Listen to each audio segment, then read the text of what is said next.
So we are at the last few 30, 40 sentences of this canto of this book also, book 9,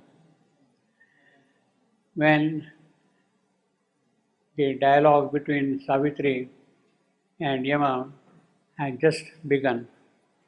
It is kind of a warming up of the full debate which will come in the next book, book 10. Savitri was offered some boons by death. She insisted that he has to give if he wants to give. He must give. She demands boons from him. Now that, as I was telling you, looks kind of paradoxical that she is demanding fruits, gives rewards, prizes from death. But I think there is a much deeper occult content in it. Yes, he has also some power and he can exercise his occult power, which should not be disrespected. And Savitri accepts what he says, but at the same time, she says, not that I will take what you are giving. She doesn't say that I will take what you are giving. I demand. I must have this from you. And it has the full occult force, occult value, occult content, occult preciousness in that demand of Savitri. And that is how the dialogue begins. What Satyavan as a boy had wished in his early life, it is that he was offering to Savitri first. Eyesight to his blind father, and then of course the kingdom and the lost glory and the majesty and the royalty and all that. Okay, take this, take this, take this, no problem at all. And she accepts that. She demands those things, you see. Now, in the story of Savitri, as we have got, Bhimasena had lost his eyesight, and it is that eyesight which has come back to him now through death, through Yama, which is very important. Therefore, she says, demand. You see, at the end of this thing, Bhimasena, Lord of the shining host, Father of Satyavan, is the divine mind here fallen blind. Divine mind here fallen blind. Losing its celestial kingdom of vision, and through that loss, its kingdom of glory. So it is the divine mind which has fallen here. Now, what she is claiming back from death, from Yama, is the divine mind. Actually, it is already the divine mind. So it is the divine gift she is asking from Yama. It is in your possession. Come on, release it. You cannot keep it always with you, the divine mind. It must come back into the dynamics of life here. And you have to give it back to Bhimasena. I demand that he gets his vision. It is the divine mind which is now lost here in the kingdom of death, and she is reclaiming for the glory of man's future, for man's prosperity and royalty and majesty, and all those richnesses of life. So that is how she is demanding that kind of a thing from death, you see. She is not soliciting, she is not praying, she is not lying at his feet prostrate, come on, give me that. She demands, I want that. The divine mind is important, and that is the great claim she is making. Of course, accompanying with that is the glory of life, the majesty, the royalty, the kingdom, the empire, all of them had to come together. In the same way, Savitri has received that kind of a gift, and death tells, my dear girl, you have won what you wanted, Now you please go back home and attend to the funeral rites of your dead husband. You have to take care of those things. Go back and attend. But Savitri says, I'm sorry, I'm not going to back home at all. Wherever thou leadest his soul, I shall pursue. I shall pursue. She says, pursue. She doesn't say, I will follow. Wherever he goes, I will pursue him. It is pursue, not following, going in his footsteps alone. I want him back. He has to be back with me for the work which I had to do on earth. But to her claim opposed, implacable, insisting on the immutable decree. Immutable decree. What is the decree here? The Satyavan is dead, finished. There is no question of his now getting life back. That is the law. That is the way things happen in the mortal world. He is dead and finished. You can't take him back now, you see.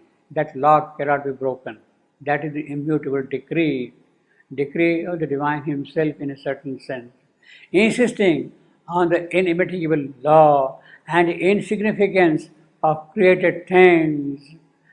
Out of the roaring waves of night there came, born from the enigma of the unknowable devil, a voice of majesty and appalling scorn. Appalling scorn. What does he care about Savitri's sentiments, about Savitri's wish, Savitri's desire, Savitri's pursuance? What does he care for? He has no value for that, because what matters to him is the law. The law cannot be terminated, cannot be abrogated, cannot be made short at all. The law, that is why it is called Yama. Yama means law, ordainer of the world. He is the one who ordains things. Yama means law. So actually this word law stands for Yama himself, for death, you see here. And the insignificance of created things. Yes, what is this palpable life here? Small little life coming and dying, like a moth, you live for a while and disappear next moment, you see. It is that he has no respect for that kind of a life, even of man who claims himself to be the crown of this creation at the moment. He has no respect for that at all. For him, he is still a moth who is burning in the fire, insisting on the immutable law and the insignificance of created things out of the roaring waves of night. Now, see, insignificance of created things. This phrase summarizes the entire value of the mortal creation. In this one phrase, you have got what is the value, what is the worth of this mortal life, of this mortal creation. Insignificant among created things. It has absolutely nothing in it at all. You see, you may build big towers, you may big temples, big churches, whatever, big multiple complexes, Walmarts, or Terminal 1, Terminal 2, or Terminal 3 of the airports, you see. What are they after all, finally? Insignificant things in this creation. You see. They have no value at all.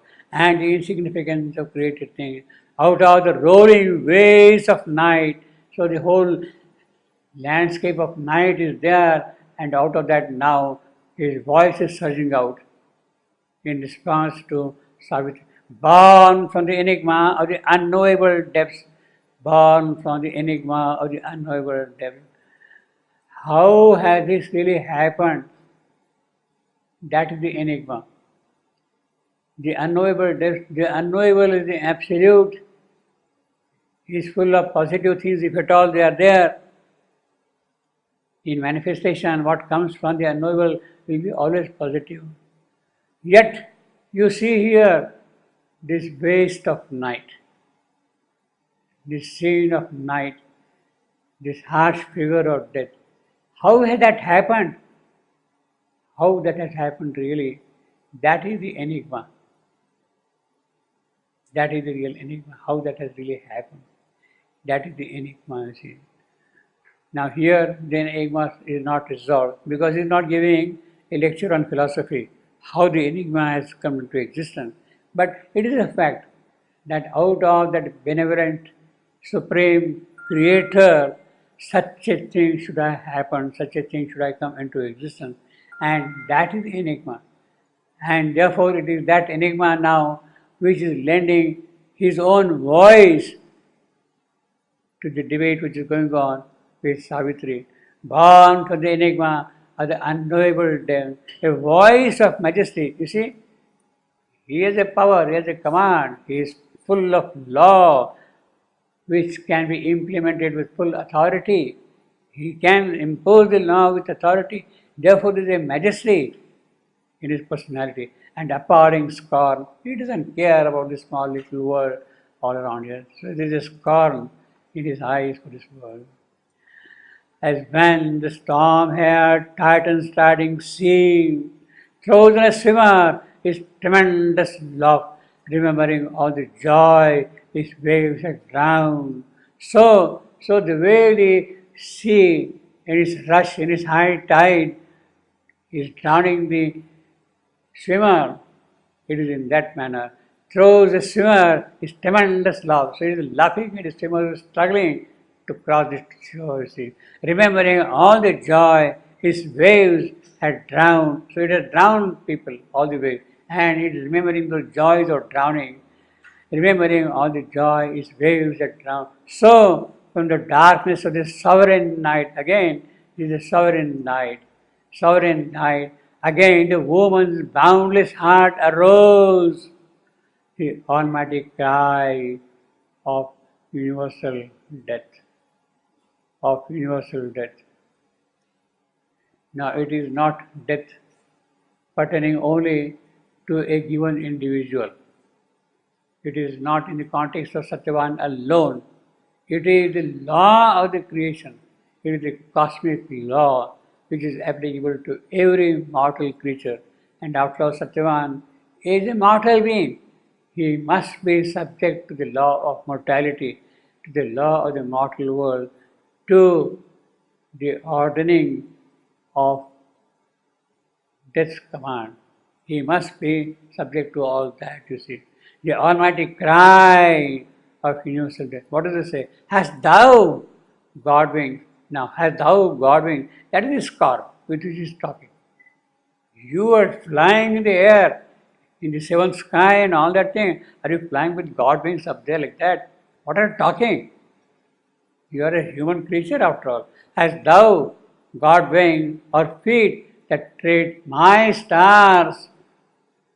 Frail creature with the courage that aspire, forgetting thy bounds of thought, thy mortal rule.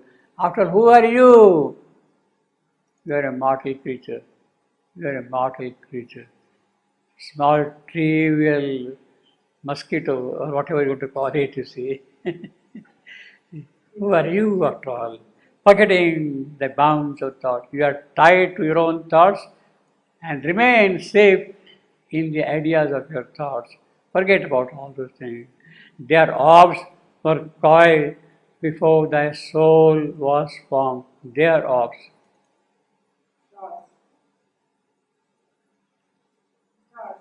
Stars. Obviously, stars. Trade my star. Their orbs. How suppose you means circles round. Not only this, orb means globe. Spherical orbs were coiled before thy soul was formed. So they had come much earlier than you. True, yeah. It's true. Soul is Was present. Yeah. Savitri came on the scene much later. When man lifted up the burden of his spirit, at that time awoke Savitri. You see. So Savitri's arrival in that sense appears much later, you see. Yes, Yeah, but it's not true. it's true. No, but the soul's formed his own universe.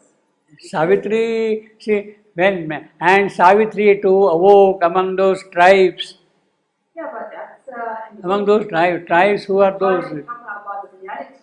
So that is when the mental being had arrived, when the mental being had arrived on the scene of evolution, then Savitri comes up and starts her work. Actually, her work begins from that point onward. When man lifted up the burden of his fate, that is the first the last line in the first section. Man lifted the burden of his fate, and Savitri too awoke among these tribes, these mental beings, the early creatures who had arrived in the scene. She has come there. So much before that, much before that, the evolution was going on from the void into inconscience, into matter, into star. All those things were happening all along. And Savitri comes into picture, into the dynamic picture, when the mental being arrives on the scene. See? Man lifted up means the arrival of the mental being. Manomaya Purusha. Hast thou got wings or feet that tread my star? Their arms were coiled before thy soul was formed. I, death, created them out of my void. Yes, that is very true. He is making correct statement.